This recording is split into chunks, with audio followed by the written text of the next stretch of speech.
आपल्या शाळेतील सर्व विद्यार्थी आज माझ्या निवड समारंभाच्या निमित्ताने एकत्र जमलेले आहेत. शिक्षक तसेच आपल्या या दोन मॅडम. खरं तर निरोप देणे किंवा निरोप घेणे या दोन्ही गोष्टी मला आवडतात. त्यामुळे मी सगळ्यांना नकोच म्हटलं होतं की निरोप समारंभाचा कार्यक्रमच घेऊन. मी आतापर्यंत जेव्हा बदल्या झाल्या तेव्हा प्रत्येक ठिकाणी नकार दिलेला आहे की हा कार्यक्रम हे बोलायचं नाही रे बाळा, हा कार्यक्रम शक्यतो नको.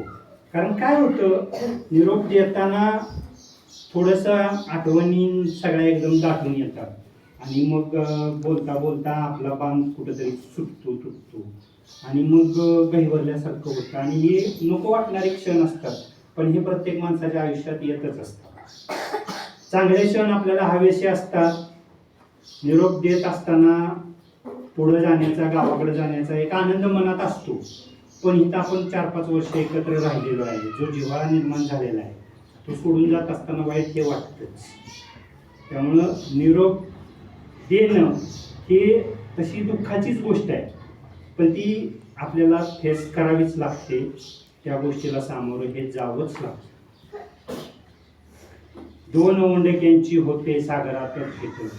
कधी कधी काय होतं, समुद्रामध्ये लाटेमध्ये 2 ओंडके असे एकमेकाच्या जवळ येतात आणि पुन्हा दुसरी लाट येते आणि त्या 2 ओंडक्यांना असं वेगळं करते.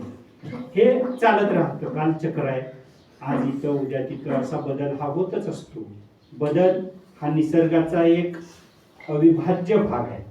तो जर थांबला तर सगळं निसर्ग चक्रच थांबेल. त्यामुळे आपल्याला बदलाला सामोरं जावंच लागतं.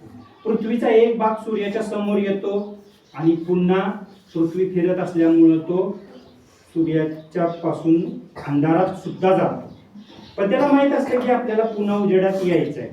बदल हा चांगल्यासाठीच असतो असं नाही. कधी कधी त्यातून अनपेक्षित घटना सुद्धा वाट्याला येतात. पण बदल हा आपण टाळू शकत नाही, स्वीकारावा लागतो. त्यामुळे या दिवसाच्या निमित्तानं सर्वच मुलांनी आपल्या भावना व्यक्त केलेल्या आहेत. मला सुद्धा खरं तर इच्छा नव्हती या कार्यक्रमाची, पण तरी तुम्ही सर्वांनी नियोजन केलं.